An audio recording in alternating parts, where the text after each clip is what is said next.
बाबा ने कहा आप लोग किस लिए आए हैं?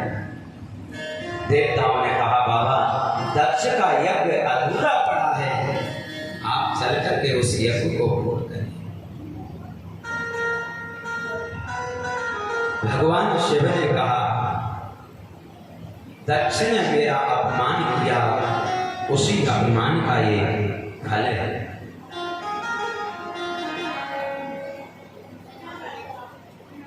सब ने क्षमा प्रार्थी की और कहा बाबा यज्ञ तो आप पूर्ण कराइए।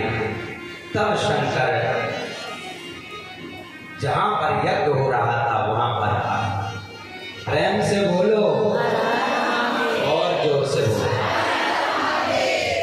बाबा ने यज्ञशाला में पहुंच करके जितने भी देवता थे जिनके यज्ञ विदीर्ण हो गए थे, सभी के यज्ञों को यथा योग्य बनाया। भृगु को बकरे की दाढ़ी लगाई, मूसा देवता के दांतों को ठीक किया, भग देवता से कहा कि तुम सूर्य के द्वारा अपने नेत्रों से देखो। और जो दक्ष प्रजापति थे, यज्ञ के मेन यजमान थे, भगवान शिव ने कहा कि इनके सिर पर बकरे का सिर लगा।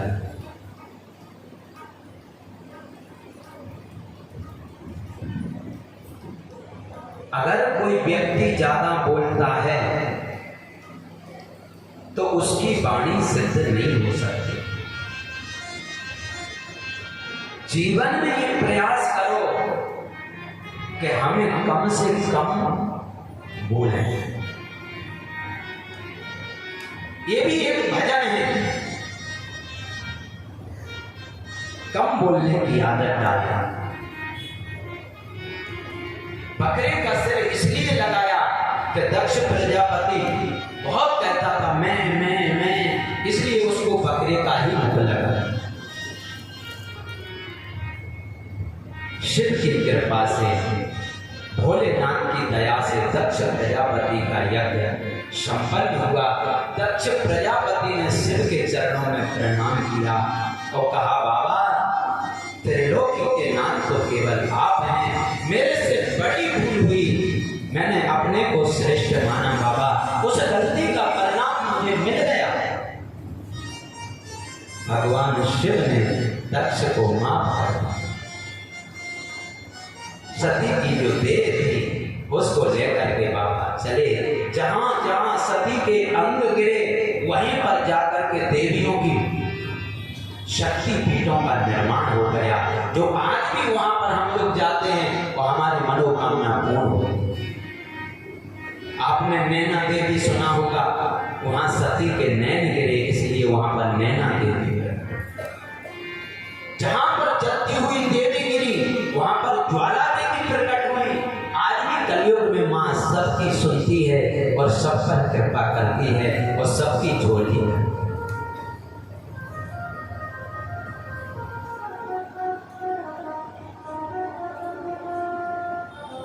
और जब सती जी ने देह को त्यागा तभी से बाबा मुन्नों की माला को धारण करने लगे।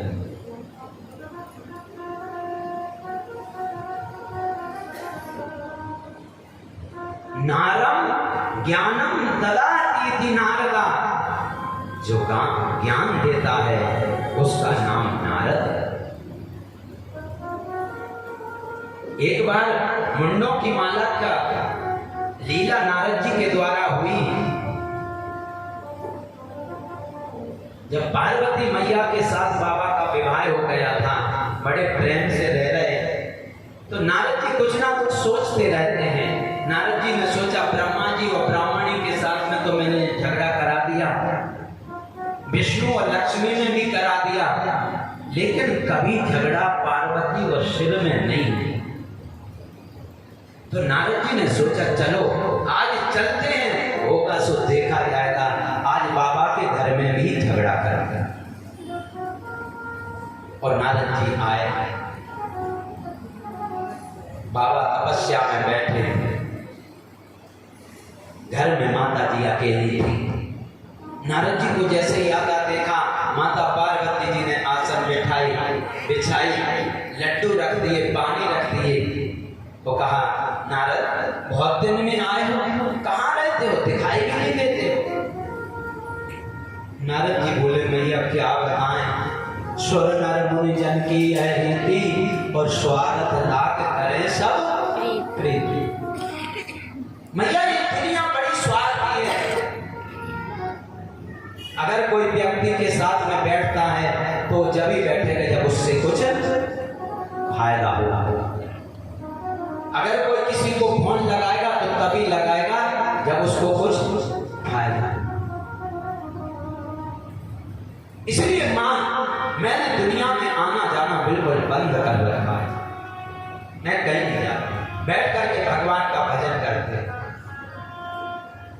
पार्वती तो पार्वती मैया, पार्वती जी ने कहा नारद जी दूसरों की क्या कहना, अरे हमारे घर की तो देखो, हमारे घर में तो ऐसा कुछ है नहीं, हम में और बाबा में कितना प्रेम है। नारद जी जब बाबा गुरु मंत्र लेने गए और बाबा को जब गुरु जी ने मंत्र दिया, वो मंत्र आकर के सबसे पहले बाबा ने मुझे सुनाया। और जबकि शास्त्र कहता है कि जो गुरु का दिया हुआ मंत्र है उसको गुप्त रखना चाहिए। हमें तो बहुत बड़ा प्रेम है। नारद जी बोले मैया ये तो बात बहुत ठीक है, पति पत्नी में प्रेम नहीं होगा तो क्या पड़ोसन से प्रेम होगा? प्रेम से बोलो। पति पत्नी में तो प्रेम होना ही चाहिए।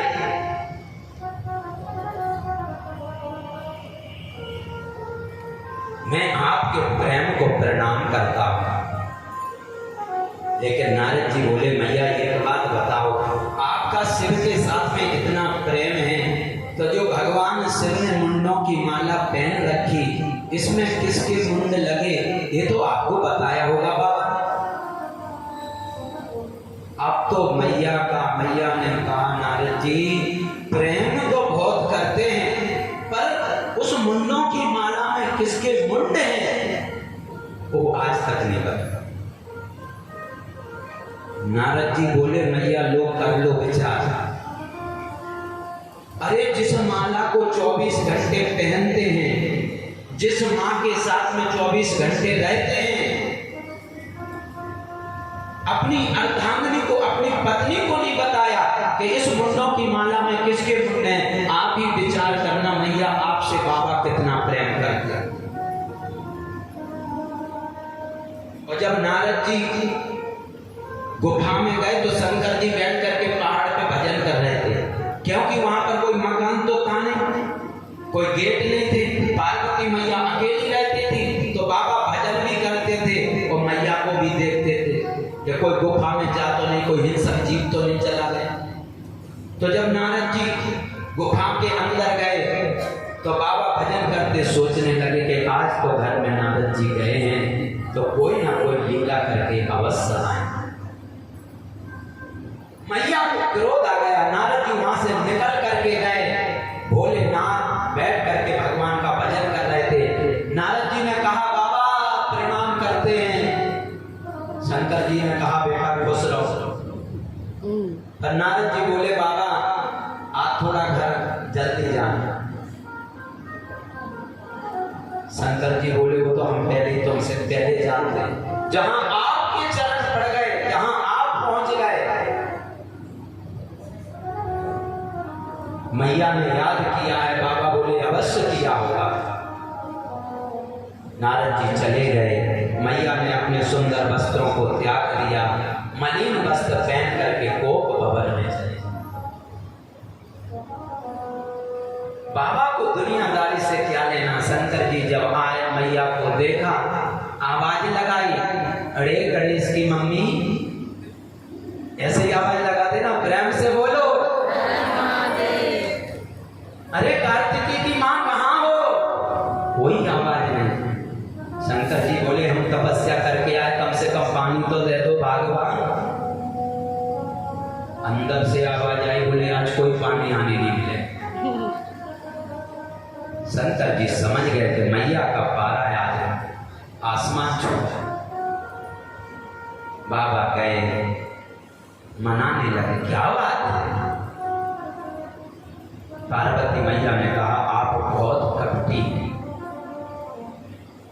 आप बाहर से भी काले हैं और अंदर से भी काले हैं। शंकर जी ने कहा, आप मुझे कपटी बताती हैं? अरे ऊपर से तो मैं काला हूं। पहले तो शंकर जी गोरे ही थे, कर्पूर गौरम करुणावतारम, कपूर जैसा गोरे थे, लेकिन जब हलाल नाम का जहर पिया तब से बाबा का शरीर नीला पड़ा गया। तो शंकर जी ने कहा कि मैं ऊपर से तो काला हूं पर अंदर से काला नहीं। मैया बोली, नहीं, आप अंदर से भी काले हैं और ऊपर से भी काले हैं। शंकर जी बोले, अंदर से काला उसको कहते हैं जो किसी से बात को छुपाए। मैंने तो तुमसे कोई बात नहीं छुपाई। पार्वती मैया जी बोली, बाबा, जिस माला को आप 24 घंटे धारण करते हो, जिन मुंडों की माला को आप 24 घंटे धारण करते हो, उस माला में किसके मुंड हैं आपने कभी मुझे बताया? शंकर जी के नेत्रों में जल आ गया और कहा, पार्वती, हम दोनों के प्रेम का ये प्रमाण है मुंडों की माला कि जब जब आप अपने शरीर को त्यागती हैं, मैं आपके मुंडों को माला में पिरो करके धारण करता हूँ। ये जो मेरे मुंडों की माला है, इतनी बार आपने अवतार ले लिया। वैसे तो आप जगदम्बा हैं, जगत माता हैं, जगत जननी हैं, फिर भी लीला के लिए आप जब जीवन में परिवर्तन करती हैं, अपनी देह का त्याग करती हैं, तो मैं आपके मुंडों की माला को धारण करती हूँ। पार्वती मैया बोली, हे भगवान, फिर तो आप महाकपटी हैं, प्रेम से बोलो। शंकर जी बोले, महाकपटी कैसे? बोले, महाराज, आपने ऐसी कौन सी जड़ी बूटी पी रखी जो आप तो कभी मरते नहीं हो और मुझे बार बार मरना पड़ता है? अगर सच्चा प्रेम करते तो अमृत मुझे भी पिलाते, जिससे मैं भी अमर हो जाती। तो शिव ने कहा था, पार्वती, मैंने तो अमर कथा का पान किया।